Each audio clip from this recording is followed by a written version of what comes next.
جو اس قرارداد کے حق میں ہے وہ ہاں کہے، جو اس کی مخالفت میں ہے وہ نہ کہے۔ میرا خیال ہے فیصلہ ہاں والوں کے حق میں ہے، فیصلہ ہاں والوں کے حق میں ہے، قرارداد منظور کی جاتی ہے۔ پوائنٹ آف آرڈر پہ order in the house point of order پہ سید رفعت صاحب ہم سب سے پہلے اپنی بہن علیمہ آپا کو آرڈر ان دا ہاؤس، خاموش میں خاموش، آرڈر ان دا ہاؤس۔ میں سب سے پہلے اپنی علیمہ آپا کو اس ہاؤس میں خوش آمدید کہتے ہیں۔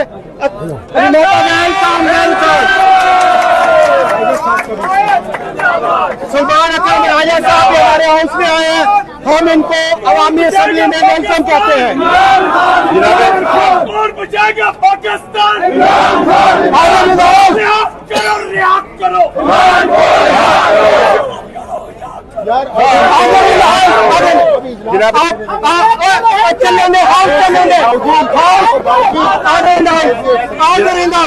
سید رفعت شاہ صاحب بات کریں گے، جیلم سے ہمارے ایم پی ہیں۔ جناب اسپیکر بہت شکریہ، آپ نے بات کرنے کا موقع دیا۔ کل میرے ضلع جیلم کے اندر میں گیا، ایک یونین کونسل کی جہاز تھی، وہاں پر ایک 4 پوٹی کا گاؤں تھا، یقین کریں 10 دن سے ان کا زمینی راستہ منقطع ہو چکا ہے۔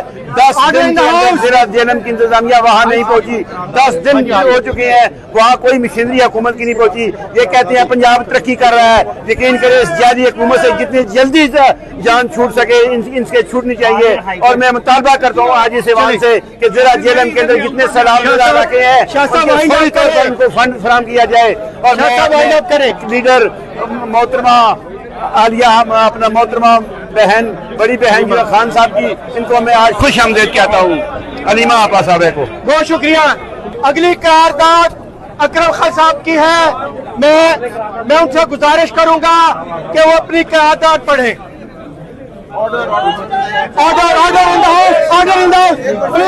خاموش، آرڈر ان دا ہاؤس۔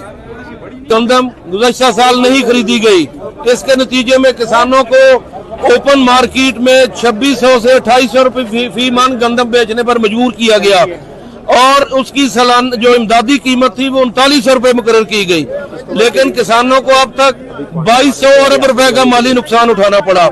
مزید برآں آئندہ مالیاتی سال کے بجٹ میں بھی گندم کی خریداری کے لیے کوئی رقم نہ رکھی گئی ہے۔ یہ کسانوں کے ساتھ کھلم کھلا زیادتی ہے۔ یہ ایوان مطالبہ کرتا ہے کہ کسانوں پر ہونے والے ظلم و ستم کو فوری روکا جائے، گندم کی خریداری کا عمل بحال کیا جائے اور منصفانہ قیمت پر گندم خریدی جائے۔ کسانوں کے پاس 22 ارب روپے کے نقصان کا فوری ازالہ کیا جائے اور ان کو یہ مالی مدد یا معاوضہ فراہم کیا جائے۔ گندم خریداری کے عمل کو شفاف بنانے کے لیے ایک مؤثر پالیسی وضع کیا جائے تاکہ کسانوں کا استحصال نہ ہو سکے۔ جو اس قرارداد کے حق میں ہے وہ ہاں کہے، جو اس قرارداد کی مخالفت میں ہے وہ نہ کہے۔